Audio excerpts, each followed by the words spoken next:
El primer paso para rescatar a Colombia es derrotar a Gustavo Petro, porque mucho me temo que si el petrismo se reelige, no quedará nada que podamos salvar de nuestro país, de lo que conocemos hoy como un país de economía libre de mercado, un país que combata la delincuencia, un país que combata el narcotráfico. Todo eso se habrá perdido. Nos encontramos con el exministro del Interior y ahora precandidato presidencial Daniel Palacios. Bienvenido a Quienique.com. Sandra, un saludo muy especial para ti y para toda la audiencia que nos acompaña. Bueno, pues precandidato, quisiera preguntarle e iniciar esta entrevista preguntándole justamente por qué decidió lanzarse a la presidencia de la República y no continuar en otros cargos públicos. Bueno, mira, yo hago parte de una generación que se ha venido preparando, que ha venido acumulando experiencia, que tenemos un sentido del deber patrio y una vocación de servicio público y que ante la situación que el país está atravesando, una situación en donde hemos perdido la seguridad, donde la construcción está paralizada, donde además la salud está siendo destruida y en donde vemos que cada día para el ciudadano la vida es más costosa, pues no nos podemos quedar callados, no nos podemos quedar sentados en la banca, tenemos que salir a dar esa batalla por rescatar a Colombia y por eso hemos presentado nuestro nombre para la presidencia de la República porque tenemos el conocimiento, la capacidad, la coherencia y la convicción para sacar al país adelante. También me gustaría preguntarle cuáles son sus referentes políticos y por qué. Hombre, referentes políticos hay mucho. Pues sin duda alguna yo tuve la oportunidad de formarme al lado de una persona que sin duda alguna puede ser considerado el mejor presidente que ha tenido Colombia, que fue Álvaro Uribe. Tuve la oportunidad de conocer a Álvaro Uribe cuando tenía 18 años, siendo el personero del colegio en Valledupar. Luego tuve la oportunidad de acompañarlo en su primer gobierno, en su segundo gobierno, ser su secretario privado, concejal del Centro Democrático en su momento cofundador del partido, presidente del Consejo de Bogotá, viceministro, ministro. Sin duda alguna una influencia muy grande de Álvaro Uribe. También mi abuelo fue un político fundador del departamento del Cesar, Contralor General de la República, representante a la Cámara, juez, una persona que influyó mucho. Y por el otro lado, mi otro abuelo, que era un penalista de acá de Bogotá, muy reconocido, que siempre me enseñó muchos temas de principios y de que, por ejemplo, para ejercer la profesión de abogado, no solamente se defiende a quien pueda pagar, sino a quien quiera uno defender. ¿Cuál diría usted que sería su proyecto bandera para esta presidencia de la República? Pues mira, lo primero es rescatar la seguridad del país. Hoy, lamentablemente, por estas políticas débiles de este gobierno, por su complacencia con la delincuencia, porque este gobierno renunció al ejercicio de la autoridad y se dedicó a darle la política del amor a los criminales, pues vemos un fortalecimiento de los grupos armados, vemos una producción de cocaína que está absolutamente desbordada, vemos que la siembra de coca está absolutamente crecida, la más alta que hemos tenido en la historia. Y quien lo está pagando es el ciudadano en el día a día, en donde vemos una delincuencia que hoy roba sin ningún temor, vemos una delincuencia que hoy comete delitos a mano armada sin tener miedo a ninguna consecuencia. Cualquier ciudad del país donde tú vas hoy, todo el mundo está reclamando seguridad.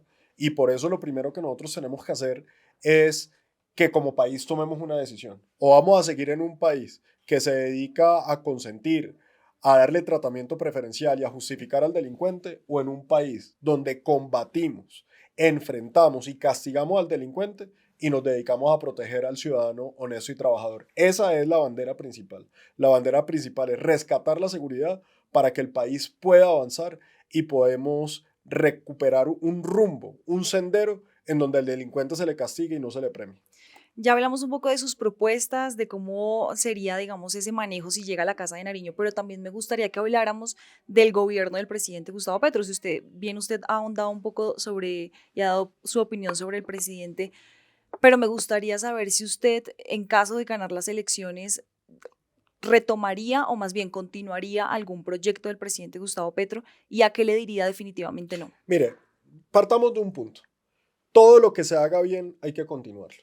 Uno no puede partir de un gobierno en donde cree que se va a inventar la rueda de cero.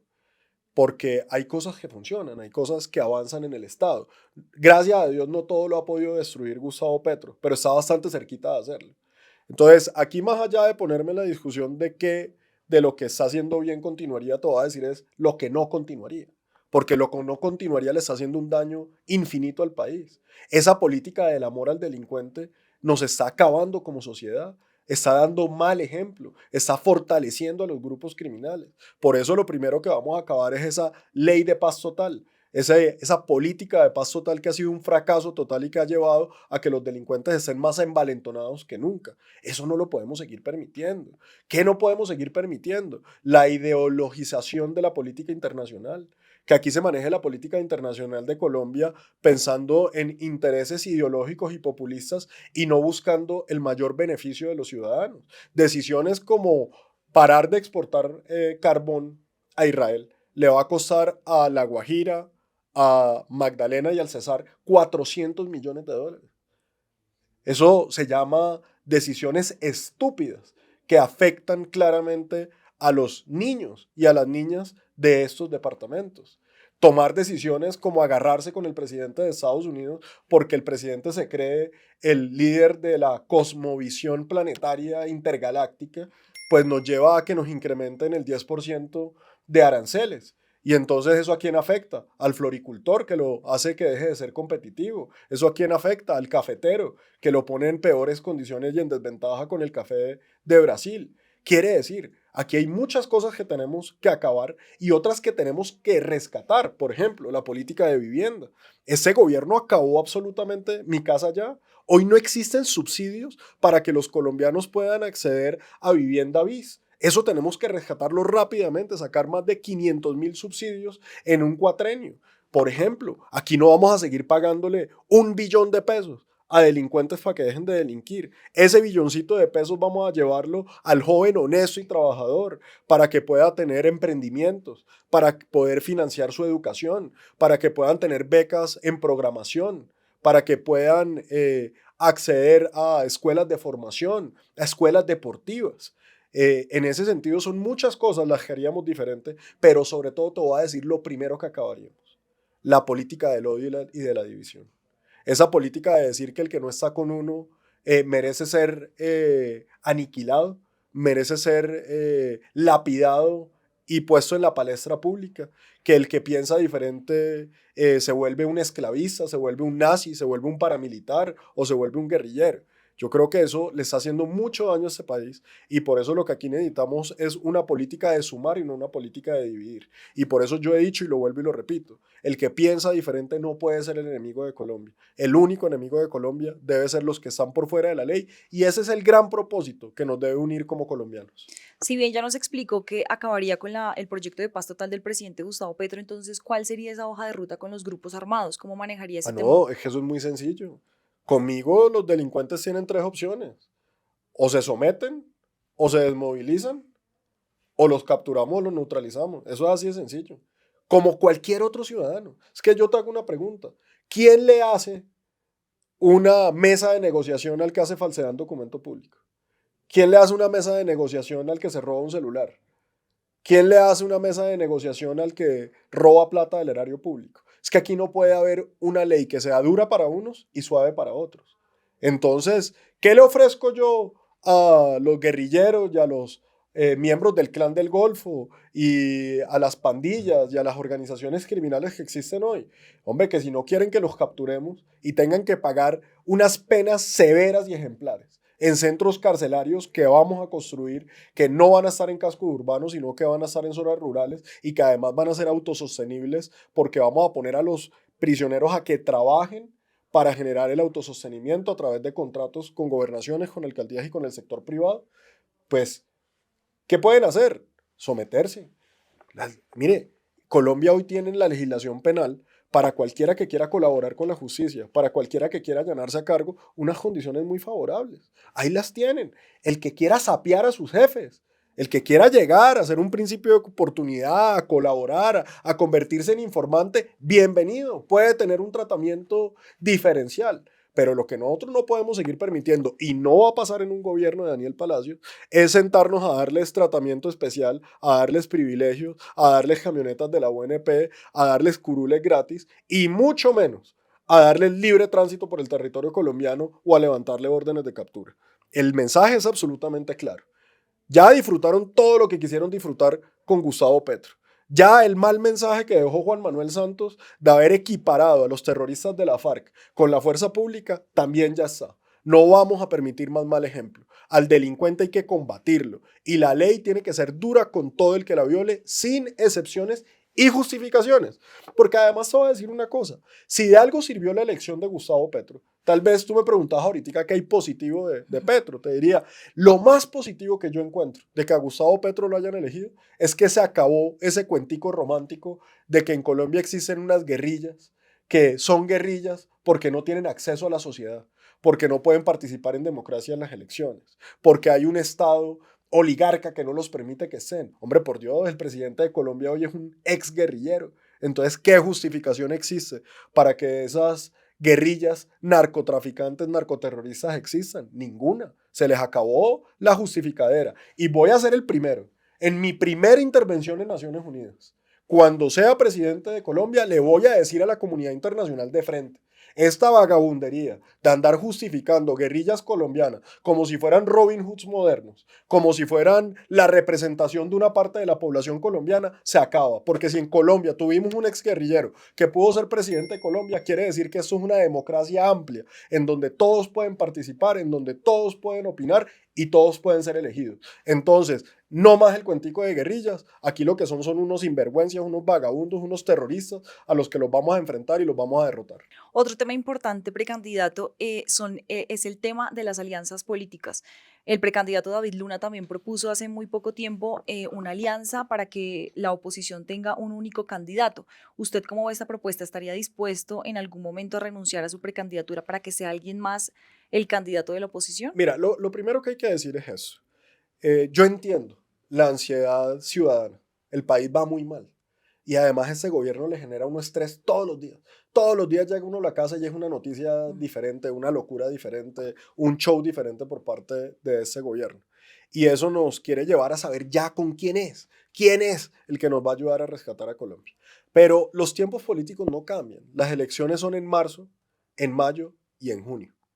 Y en ese sentido, hay que dejar que el proceso democrático avance, que los candidatos se ganen el corazón del pueblo colombiano, exponiendo sus tesis, exponiendo sus visiones. Habiendo dicho eso, yo creo que está claro que a medida que el proceso avance, vamos a llegar a una unión en donde quien haya logrado conectar más con la ciudadanía, a quien le crean más en su capacidad, en su convicción, en su coherencia y en su conocimiento para rescatar al país, sea el indicado. Yo te diría que hoy lo que tengo absolutamente claro es con quién no me uniría. Y no me uniría con nadie que esté en el petrismo o haya estado y quiera ser hoy petrista arrepentido.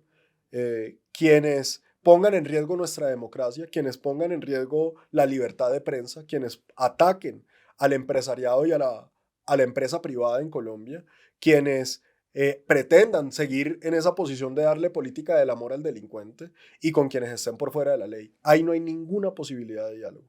Con el resto habrá toda la posibilidad para mirar de una forma democrática cómo vamos llegando a una unión para derrotar a Gustavo Petro. Pero lo más importante, si esto se queda en un tema de unámonos para derrotar a Petro, ahí no le estamos ofreciendo nada a los colombianos. Yo creo que lo que nos debe unir como colombianos, y ha sido mi propuesta y por eso lanzamos la consulta contra el crimen, es lo que nos une a todos. Como te lo decía ahorita, cuando a ti te roban, no te preguntan si eres uribista o eres petrista. Cuando a ti te extorsionan, no te preguntan si eres de izquierda o de derecha. No te preguntan si eres el dueño o eres el empleado de la empresa. Entonces, unámonos en algo que valga la pena. ¿Qué vale la pena? Derrotar a la criminalidad, porque en eso no puede haber ambigüedad, en eso no puede haber nadie que esté de acuerdo con proteger a los delincuentes. Si ese es la tesis principal de una unión, ahí voy a estar, porque vamos a estar en donde derrotemos a los delincuentes. Bueno, precandidato Palacios, ya para ir cerrando, quisiera preguntarle cuál cree que es su sello diferencial para estas elecciones. ¿Cómo puede la ciudadanía darle su voto de confianza a su candidatura, Pues precisamente. mira, yo he dicho las 4 Cs. Yo he dicho conocimiento, capacidad, convicción y coherencia. Y son los colombianos los que tienen que juzgar si uno posee esas cualidades. Porque yo siempre he dicho, y era una expresión de Álvaro Uribe, que uno para vender la panela propia no debe desacreditar la panela ajena. Entonces, que sean los colombianos los que juzguen. Yo te decía, aquí se requiere convicción, porque eso no puede ser de conveniencia. Aquí vemos a mucha gente hoy hablando durito a los criminales cuando o los defendían o eran soldados de Petro o criticaban a la fuerza pública. Eso se llama conveniencia política. Hay que tener convicción y firmeza y nosotros lo hemos tenido en todos los momentos, no solamente cuando decidimos entrar al ejército como oficial, sino hoy como teniente de la Reserva Activa del Ejército Nacional. Nuestra convicción es de todos los momentos y de todas las horas. Coherencia, porque no nos hemos movido un milímetro de lo que hemos creído desde el momento que conocí a Álvaro Uribe en el año 2000. Siempre hemos creído en las tesis de la seguridad, siempre hemos creído en las tesis de la confianza inversionista, siempre hemos creído en las tesis de la libertad de mercado, de la libertad de prensa, de la institucionalidad y del trabajo urgente por resolver los problemas de los colombianos. Eso es lo que a mí me gusta, los grandes retos, que me digan que algo no se puede resolver, porque creo que ahí es donde tenemos que enfocar todas nuestras energías y creo, sin temor a equivocarme, que eso es lo que los colombianos quieren hoy. Alguien que se dedique a resolver, a dar resultados, a hablar menos, a echar menos globos, sino a decirle a los colombianos, aquí están las respuestas y aquí están las soluciones. Pues Daniel Palacios, precandidato presidencial, muchas gracias por acompañarnos aquí en quienque.com. No, muchísimas gracias a ustedes y nuevamente enviarles un mensaje. El 26 rescatamos a Colombia.